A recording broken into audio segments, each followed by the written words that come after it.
Bonjour à tous. Alors après une bonne petite année, je sais même plus en fait. Et franchement, je m'en fiche pas mal. Après plusieurs mois d'absence, je reviens avec une vidéo qui sort de nulle part, qui ne prévient pas et surtout que j'avais juste envie de faire. Voilà. Donc vous noterez la petite ambiance, atmosphère chaleureuse avec une petite cheminée. Voilà, c'est sympathique, un petit bruit de crépitement derrière, ça rajoute une petite atmosphère, ça fait un peu Père Castor qui nous raconte une histoire. Bref, aujourd'hui justement, j'ai décidé de vous raconter une histoire. De pas vous raconter toute une histoire non plus, de vous raconter un passage d'une histoire. Il s'agit du roman de Pierre Boulle qui s'appelle, je pense que vous connaissez le nom, La planète des singes. Oui, vous connaissez, c'est quasiment sûr, vu le nombre de films qu'il y a eu depuis les années fin 60. Il y en a eu environ, si je dis pas de bêtises, 5, 7, 8, 9. Il doit y en avoir 9, si je dis pas de bêtises. Donc j'ai décidé de vous lire un petit passage de ce bouquin que j'ai déjà commencé, et donc évidemment j'ai pas envie de recommencer le livre pour vous le lire. C'est surtout au final un prétexte pour faire une vidéo, je crois. Bref. Donc voilà, vous n'aurez ni le début ni la fin de cette histoire, mais juste un petit bout du milieu.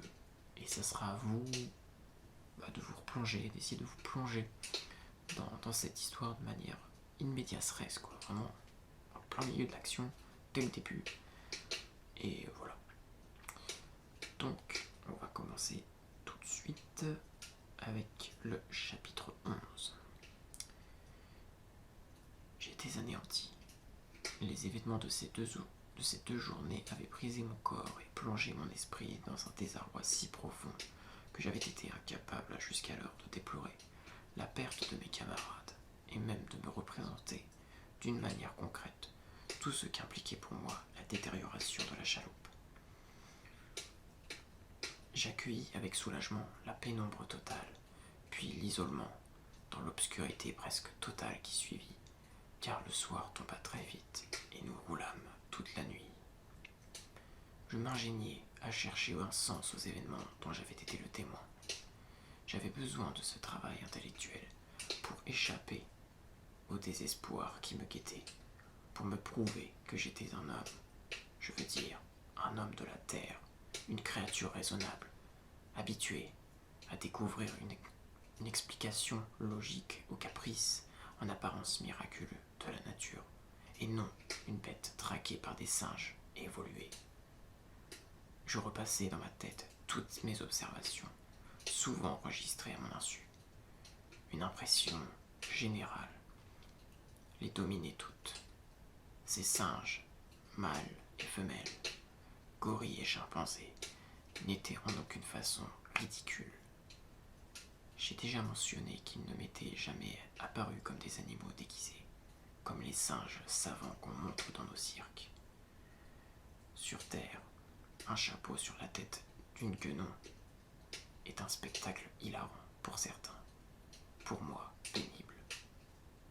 Rien de tel ici. Le chapeau et la tête étaient en harmonie et il n'y avait rien que de très naturel dans tous leurs gestes. La guenon qui buvait dans un verre avec une paille avait l'air d'une dame. Je me rappelais aussi avoir vu un de ces chasseurs sortir une pipe de sa poche, la bourrer avec méthode et l'allumer. Eh bien, rien dans cet acte n'avait choqué mon instinct, tant ces mouvements étaient routiniers. J'avais eu besoin de réfléchir pour conclure au paradoxe. Je méditais longuement sur ce point et, pour la première fois peut-être de ma capture, je déplorais la disparition du professeur Antel. Sa sagesse et sa science auraient sans doute pu découvrir une explication à ces paradoxes. Qu'était-il devenu ? J'étais certain qu'il ne figurait pas dans le tableau des pièces abattues. Se trouvait-il parmi les prisonniers ? Ce n'était pas impossible. Je ne les avais pas tous vus. Je n'osais espérer qu'il eût réussi à conserver sa liberté. Avec mes faibles ressources, je tentais d'échafauder une hypothèse qui, en vérité, ne me satisfit pas beaucoup. Peut-être les habitants de cette planète, les êtres civilisés dont nous avions aperçu les villes, peut-être étaient-ils arrivés à dresser les singes de façon à en obtenir un comportement plus ou moins raisonnable. Cela, après une sélection patiente et des efforts portant sur plusieurs générations. Après tout, sur la Terre, certains de ces chimpanzés parviennent à exécuter des tours étonnants. Le fait même qu'ils eussent un langage n'était peut-être pas aussi extravagant que je l'avais cru. Je me rappelais maintenant une discussion sur ce sujet avec un spécialiste. Il m'avait appris que de graves savants passaient une partie de leur existence à essayer de faire parler des primates. Ils prétendèrent que rien dans la conformation de ces bêtes ne s'y opposait. Jusqu'alors, tous leurs efforts avaient été vains, mais ils persévéraient, soutenant que le seul obstacle tenait à ce que les singes ne voulaient pas parler. Peut-être un jour avaient-ils voulu sur la planète Soror. Cela permettait à ces habitants hypothétiques de les utiliser pour certaines besognes grossières, comme cette chasse au cours de laquelle j'avais été capturé. Je me rapprochais avec acharnement à cette explication, répugnant avec épouvante à en imaginer une autre, plus simple, tant il me semblait indispensable pour mon salut qu'il existât sur cette planète de véritables créatures conscientes, c'est-à-dire des hommes comme moi, avec lesquels je pourrais m'expliquer. Des hommes. À quelle race appartenaient donc les êtres que les singes abattaient et capturaient? Des peuplades arriérées. Si cela était, quelle cruauté chez les maîtres de cette planète pour tolérer et peut-être ordonner ces massacres. Je fus distrait de ces pensées par une forme qui s'approchait de moi en rampant. C'était Nova. Autour de moi, tous les prisonniers s'étaient couchés, par groupes sur le plancher. Après quelques hésitations, elle se pelotonna contre moi, comme la veille. J'essayai vainement, encore une fois, de découvrir dans son regard la flamme qui eût donné à son geste la valeur d'un élan amical. Elle détourna la tête et ferma bientôt les yeux. Malgré cela, je fus réconforté par sa simple présence et je finis par m'endormir contre elle en essayant de ne pas penser au lendemain. Chapitre 12. Je réussis donc à dormir jusqu'au jour par un réflexe de défense contre des velléités de pensée trop accablantes.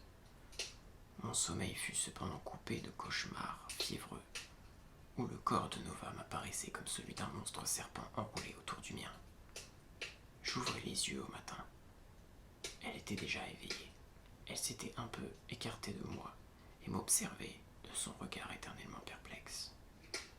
Notre véhicule ralentit et je m'aperçus que nous pénétrions dans la ville. Les prisonniers s'étaient levés et se tenaient accroupis contre les grilles, regardant par-dessous la bâche un spectacle qui semblait réveiller leur émoi de la veille. Je les imitais, je collais mon visage contre les barreaux et contemplais pour la première fois une cité civilisée de la planète Soror. Nous roulions dans une rue assez large, bordée de trottoirs. J'examinais anxieusement les passants. C'étaient des singes. Je vis un commerçant, une sorte d'épicier, qui venait de relever le rideau de sa boutique et se retournait avec curiosité pour nous voir passer. C'était un singe. Je tentais de distinguer les passagers et le chauffeur des voitures automobiles qui nous dépassaient. Ils étaient habillés à la mode de chez nous. Et c'étaient des singes.